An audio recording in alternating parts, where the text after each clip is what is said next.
Hey, what's up, guys? Welcome back to another video. Today we have another podcast episode. I was thinking about doing a more of kind of smaller podcast episodes, perhaps a couple times a week instead of just one weekly one. Today we have Ralph Spark, who is actually my brother. Hey, Tom, thanks for having me on the show. Yeah, thank you for being here. So Ralph is an accomplished academic. He is very knowledgeable in technology like myself. We have a lot of common interests. So we're going to be discussing specifically today stuff about Apple and developments with the new iPhone. Firstly, I want to talk a little bit about the Apple Arcade. Ralph and myself have been kind of tinkering with it. I've been playing with it on the iPad Air 2, which I just realized is around 5 years old at this point. So it's getting a bit dated, and the games definitely look pretty bad, almost like PS1, PS2 kind of graphics. Ralph, in terms of you playing the games, I know how many have you tested, and do they look pretty good to you on the iPhone XR is what you're using? Um, well, yeah, and I think they look pretty damn good. I'm gonna say, I also have an iPad Air 2, and I remember when that thing was the most smoking tablet that was on the scene, and it is sad to see that it's grown rather long in tooth. But yes, my iPhone XR is slamming the graphics straight into my retina at a pretty intense level. I got to say, I was playing Ocean Horn 2 and just blown away by how good the graphics look, how console-like it looks. It really looks as good or maybe even a little bit better, dare I say, than what you have on the Wii. The resolution in Ocean Horn 2 is I meant the Wii U or even the Switch. The resolution Mm. is way higher than a Switch. I don't know. Did you try Ocean Horn? What did you think? I was looking at Ocean Horn. So my problem was that I wanted to download all the games to test them all out, and I actually ran out of storage pretty quickly. Only 4 or 5 games I could download to kind of test out at a time. It's kind of interesting to think about Apple's releasing all these games, but they're really being a stickler for the storage on these phones, and it's almost like they're putting all these games out there to increase the amount of stuff we download on our phones and our tablets, perhaps, and trying to move us actually into the iCloud pricing as a way to kind of even like booster that kind of part of their business. Do you think that's a possibility, Ralph? Oh, I definitely think so.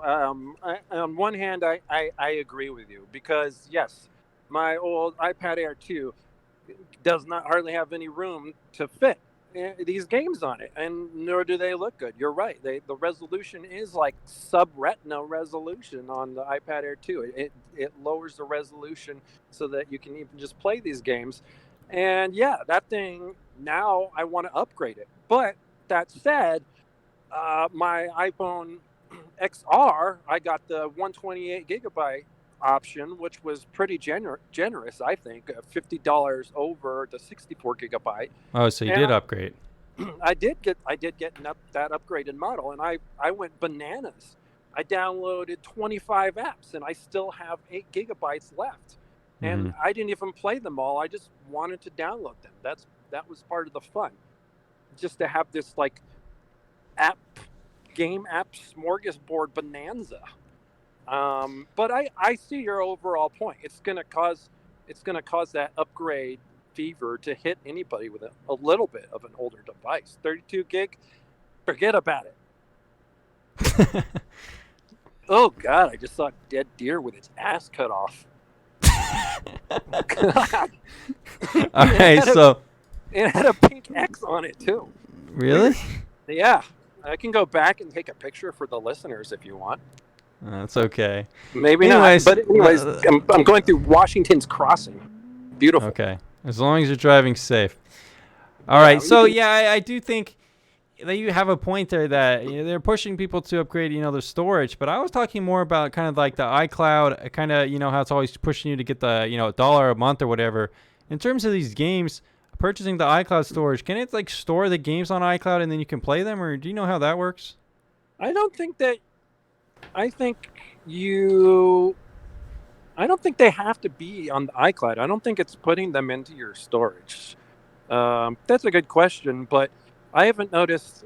So I've got the first tier iCloud storage, and that's like 200 gigabytes. Not that much, but I just put some pictures and want my phone to sync, and I haven't noticed it jump up with my app downloading Bonanza. So I don't think You it's don't think it connected can that way. store it? Can't store it then. So you need the storage on the device.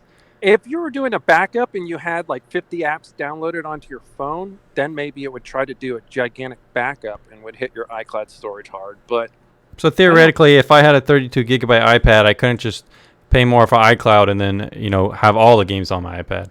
No, it wouldn't. It definitely wouldn't work that way. You gotta Yeah. have that to have all the games work and run. You gotta have. I think nowadays at least 64, but a 128 is like a way for you to like comfortably use your Yeah. tablet or phone. Galaxy S10 has 128. One thing though about the interesting about the Android phones is that expandable SD card. But even that, one problem I always had with it is that there would be integral parts that you had to install on the core part of the phone that you couldn't really offload to the storage. So there was also kind of storage issues Yeah. there as well. I Um, remember having SD cards in my Androids, and it was confusing. Like, okay, where is this going to install? What's happening? And then I'd try to like drill down into my file manager, and I'd totally get like I get tripped out. Like, am I on my memory card or am I on my yeah, internal storage? And then yeah, like the internal storage is even named a memory card. And yeah. I don't really think that's a solution, but it's maybe better than nothing. Another thing I wanted to talk about is the quality of these games enough perhaps to warrant the purchase of an iPhone? What they're doing here is quite unique. They have exclusives, and as someone who wasn't really that interested in the iPhone at all, once I saw some of these games and the fact that they're exclusives, and the fact that they also have controller support with PS4, or maybe get a clip or something like that, it could almost be like a Nintendo Switch replacement. Do you think that this could, perhaps be competing with a Nintendo Switch, or do you think it might cause someone to convert to an iPhone just for Apple Arcade? Well, I think about it this way, and I oh, hold on a sec. I'm going over a bridge, and it's like causing my car to go. It's like vibrating the whole thing. Can you hear it? What was that sound again you made?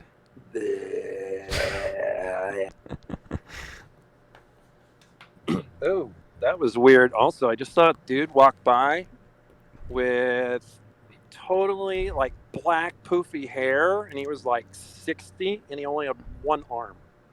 Was he carrying a deer? He had really short shorts, a black t-shirt, black elbow pads, and black knee pads. I That's don't oddly know. specific. I don't know what's going on there. And he was walking across this bridge. But anyways, I'm almost across the bridge. And to answer your question about whether or not one would maybe want to switch or maybe go from a Switch to this, I don't know. I have I've putzed around the Apple Arcade and played a few games here. Oceanhorn was really interesting. I tried Sonic Racing. I tried Red Rain, but I will say, with the exception of Oceanhorn, they seem like mobile games more than maybe like mini indie games like you get on the Switch. Yeah. So I don't know. I mean, what do you think? Have you fallen in love with any of them yet, or have any of them like had that like sticky quality where you're like, I'm gonna come back to it every time I turn on my iPad or phone? Well, there is one game I noticed that was on there. It was kind of cool. That is kind of like an indie game, like a full-fledged indie game. I saw it on PC. I don't know if you saw it. It's a one like about where you have to avoid the ground and it's lava. Oh yeah, I heard about that. I didn't try it. Yeah, What is so it like? it's on PC as well, and it actually looks pretty cool. It's kind of a game where you kind of platform in 3D, avoiding the lava, and the whole kind of narrative is like you're a little kid, kind of imagining the lava and stuff like that, and it's kind of cool. Again, on my iPad, it didn't look good at all. and the controls are definitely kind of weird. That's another thing. A lot of these games, I was surprised to find they worked with the controller, and some of them almost felt, quite a bit better to play with a controller. Um, I tried a couple of them. One of them was kind of like a Rocket League clone, kind of twitchy and kind of multiplayer based. Wait, what Um, was it? I can't remember. I was Was it telling you about it. was it the one? Is it the one that has guys? It's not like cars, but it's like guys on a field. Like, And you throw the ball. yeah, okay. Yeah, I can't remember what yeah, that's called either. yeah. But So it maybe looked cool. maybe that is a theme. A lot of these games are pretty cool. They certainly have polish. They certainly can be fun. For me personally, what it seems perfect for, you load up a couple 5 or 6 games on vacation and you have something to do on the plane or when you're bored. Maybe they're not the kind of games that you're going to be playing at home all the time to replace the Xbox or something like that. Maybe a couple of them like Oceanhorn could potentially, get to that level. I noticed that some of the games are kind of based around multiplayer and PvP. I think the game Red Reigns or something like that. There's like orcs and humans, where you Yeah, can kind of battle it out, kind of like the card system battler, similar to Clash Royale. I think it is. It'll be interesting to see how if they do tend to monetize these games or how it works like with the monetization models, because that is one problem with most multiplayer games outside of the arcade is that they're mostly pay to win. So do you have any ideas about if these games that are multiplayer could become pay to win, the ones that are like potentially bigger? I really hope they don't, and I think Apple is gonna kind of try to like keep that locked down for the time being because they want it to like come off as this like pure experience where you're Yeah. getting the whole game for 4.99. But that said, I don't know how they could do that indefinitely Mm-hmm. because like in-app purchases either on mobile games or on the PC have become a part of contemporary gaming. Like And a lot of everybody, time, developers don't really keep implementing on the game or keep updating it if they don't have a financial reason to do so. that's a good point. Yeah, the, we see we see constant updates, and that's a good thing now because people like want to buy the neon pink, you know, G-string bikini outfit for their Rocket League car. Yeah. I I, I was saving up to buy that one myself. Another thing I wanted to talk about, moving more into the hardware area, is the new iPhones. We've had a couple weeks now to kind of digest what we think about them. Personally, for me, I've been watching some reviews about them. More reviews have come out, and I overall think that people aren't being critical enough about the iPhone 11 specifically, but also the iPhone Pro. A lot of people on Reddit were kind of arguing with me and kind of defending it. I think for me to be blown away this year, the notch would have to been gone. It could have been 120 hertz or 90 hertz, and the 699 version iPhone 11 could have had 1080p. I think if it had 1080p, that would be a very interesting product, more so than I think what they kind of released now. What do you think? Are you kind of gotten more interested or gotten less interested as the hype weeks have kind of died down a little bit?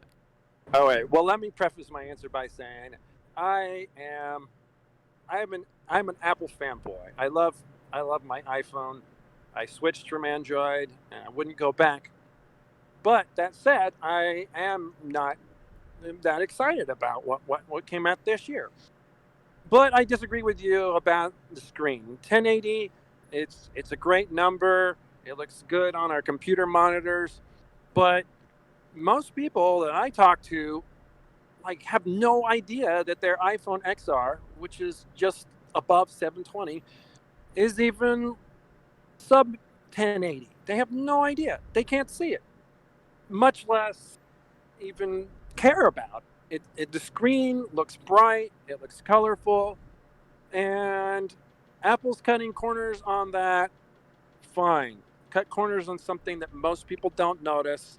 Get that price down to the 699, which is going to make it sell like hotcakes. Last year's XR sold more than any other phone on the market, Mm-hmm. and that was because it had fastest processor, it had a great camera, and it had a more than good enough screen. I saw a comparison where they actually had people do a blind test of the XR screen. They compared it Oh, with I saw that as well. The Poco phone, yeah, and all these other Yeah. ones, and people like the XR. Yeah, but that's the thing. I mean, it's one thing to compare it to these budget phones, but it's not like they were comparing the iPhone XR to, the Samsung 10 SE, another budget phone, kind of in the same kind of region. I mean, of course, if you're going to compare it to the Poco phone and, these sub $400, $500 phones, the screens aren't going to be as bright. They're not going to be as vivid. The colors aren't going to be as good.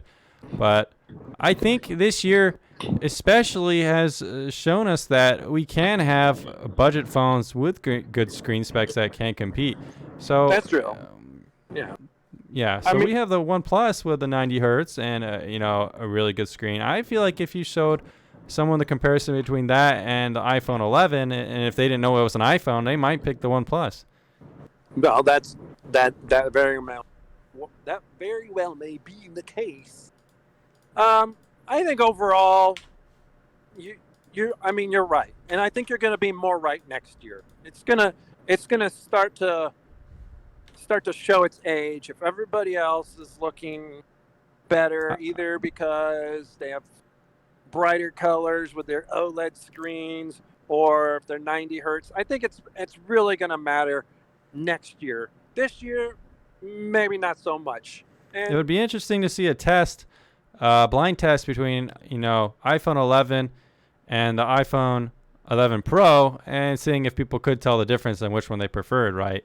Because I think a lot of people are attracted by that price tag, and they're like, oh, I don't need to spend that much. But I think if it was an option for that price point, people definitely would like it more. You know what I mean? Yeah, I agree. But and the other thing too, you gotta love Apple, but then you gotta hate them at the same time.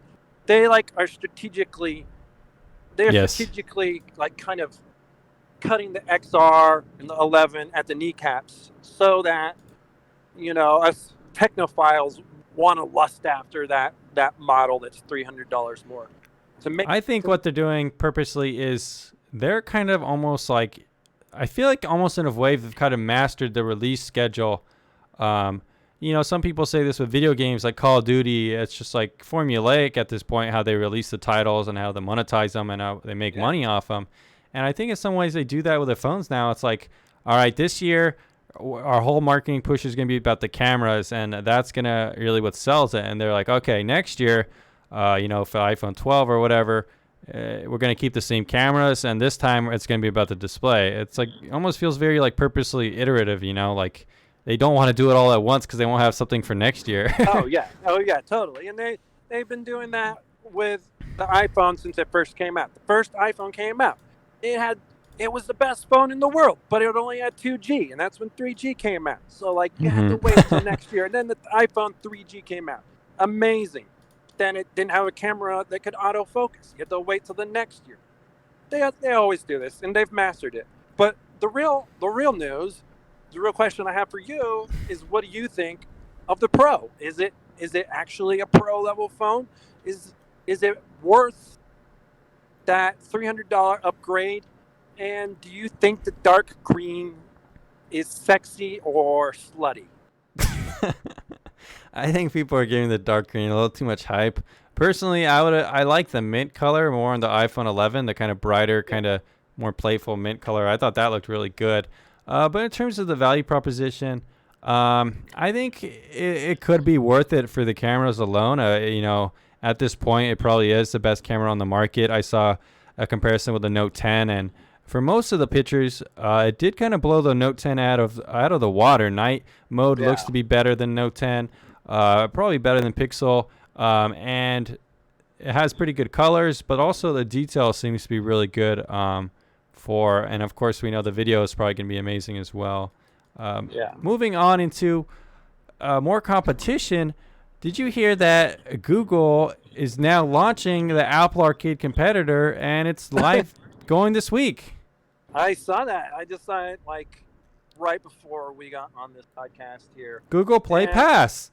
Yeah, they're sometimes you gotta hand it for Google for trying to be competitive, but then you also got to be like, come on, Google, this is just pulling out of your butt. Yeah. It's like it's such a copycat with like no inspiration in it. You're just like, let's It, throw in Monument Valley with Knights of the Old Republics with some photo apps, and then make people pay a subscription monthly for that. it's only What do you, like $2 a month, isn't it? yeah, for the first year, but still, I Uh mean, you want to pay $2.99 or $1.99 a month to play KOTOR and Monument Valley, and Yeah, it's kind of weird because I was thinking like, oh man, like the Apple Arcade is pretty cool, and it might be like one of the most unique things. Of course, a lot of people like iPhones because of the software and iMessage and stuff like Apple Arcade. It can be another reason, like, oh, I don't want to go back to Android. I'm not going to have the Apple Arcade. I'm not going to get these exclusives, you know. And yeah, that's the stuff with the Apple TV, is that going to be available on Android or anything, or is it just going to be locked to Apple TV hardware and Apple devices? Do you know? the Apple TV. I know for sure is going to be coming out on multiple platforms. So it's It's going going to to be be available everywhere. about out of Roku, and Oh, okay. it's gonna Wow. come out on Samsung TVs, a few others. They haven't announced if they're gonna have like Android TV support for like generalized Android TV, like a Shield TV. But somebody is gonna rip the APK, and then you're gonna be able to load it on whatever Android Yeah. TV and probably higher TV. Now they're probably waiting to make some deals with Amazon, but it's gonna be a platform that should be everywhere. Well, we saw that kind of with a little bit with Apple Music. It seemed like they really wanted it on their platform, and they eventually expanded it. Right? You could listen to Apple Music. I think even on Alexa now, can't you? Yeah, yeah. Yeah. I think it'd be much harder for them to do that with Apple Arcade though. The software is unique to Yeah. The the programming. the graphics horsepower of the iPhone. Mm-hmm. That like if you tried to run Oceanhorn 2, on an Android, anything older than like a year or old, they run like dog turds. Yeah. So for the Google Play Pass, I think it is interesting that they're kind of responding so quickly. You know, maybe even when the rumors of Apple Arcade were, fermenting, they probably started working on, what kind of answer they could have. But I definitely agree. You're just bundling 150 older games that have been around forever. I don't really think that's super interesting. I think one reason Apple Arcade seems really cool to me is that it's almost handpicking the newest, most interesting titles and curating them so you don't have to sift through hundreds of games in the first place.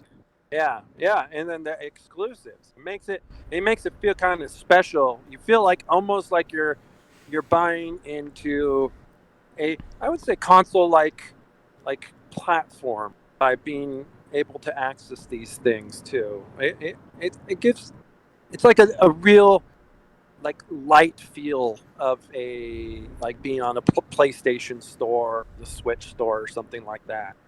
Yeah. All right. Well, that's about all I have to talk about. Oh, yeah. One extra thing not really related to Apple is I was playing this game called Mythgard. Have you ever heard of it? No, what is that? Mythgard is the new kind of crowd favorite collectible card game, kind of like Hearthstone, Magic the Gathering. It's kind of interesting. It's on, I think, iPhone as well as Android already.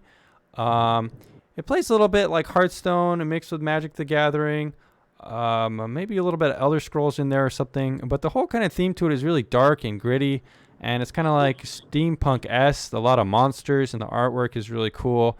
And the game works by so in Hearthstone, each like turn you generate kind of like one diamond or whatever as like your currency to spend on cards, right? Yeah. So in this game, what happens is instead of just automatically generating kind of energy, you actually sacrifice one of your cards to give yourself that energy. So every Oh. turn you have to sacrifice a card and pick which one you don't want to give yourself the ability to play other cards. And that's kind of interesting. And then also the field, the monster you put on the field can only attack the monster in front of it, to the left, or to the right of it. So there's a little bit of interesting dynamic where you put the cards on the field. And overall, people seem to be liking the game. It came out like I think September 19th. And people seem to think it has a pretty good free-to-play model as well. Another interesting thing about it, it has a 2v2 mode as well. So that's never really been something I've seen before in the card game space. Yeah, nice. Would you like to be my Mythgard teammate? We might have to do an episode of us trying it out and seeing what it's like. The game also has a pretty cool story mode as well, kind of, the comic kind of book kind of style, where the characters has a voiceover and it's kind of like comic booky. So that's kind of cool if anyone wants to check out that game. But besides that, do you have anything else you wanted to talk about today, Ralph? Google reaching quantum supremacy, but maybe that's too much of a topic for now. We'll have more topics to discuss this week and the oncoming weeks. Let me know down in the comments down below if you guys would like to see us discuss or debate anything. And we'll see you again very soon. Thanks for coming on the podcast, Ralph. Thanks again, Tom. Bye. All right. See you guys next time.